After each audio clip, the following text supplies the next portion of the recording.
ছেলে সত্যি সত্যি সরকারি চাকরি করে, বড় বাড়ি, AC, TV, fridge, washing machine সব আছে, শুধু একটা জিনিসই নেই, সেটা হলো পাত্রের মাথায় চুল।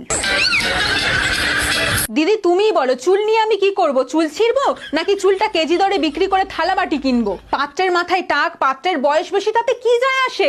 সরকারি চাকরি তো করে রে বাবা। দিদি আমি ওই টাকলা কাকুকে বিয়ে করেছি বলে আমার বান্ধবীরা কটাক্ষ করে বলতো, ওই কোচি বয়ফ্রেন্ডকে ছেড়ে শেষে এই টাকলা কাকুকে বিয়ে করলি। দিদি আমিও ছেড়ে কথা বলিনি, আমিও ওদের মুখের উপর বলে দিয়েছি, টাকে চুল নেই তো কি হয়েছে, টাকের ট্যাকিতে টাকা তো আছে।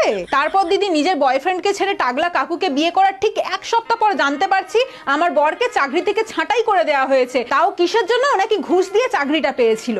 এতদিন জানতাম সরকারি চাকরি নোকিয়া ফোনের মতো মজবুত, কিন্তু এত বড় স্ক্যাম হবে ভাবতে পারিনি। সরকারি চাকরির লোভে ওই টাকলা কাকুকে বিয়ে করেছিলাম, এখন সরকারি চাকরিও থাকলো না, উল্টো ওই টাকলুর সাথে এখন থাকতে হবে। দিদি এখন তো দেখছি এরকম টেম্পোরারি সরকারি চাকরির থেকে সরকার বাড়ির চাকর হওয়া অনেক ভালো। দিদি আমি অনেক বড় ভুল করে ফেলেছি, এখন বরের চাকরি চলে গেছে, আমরা খাবোটা কি? তো গরমে সব থেকে আগে দই খাবে।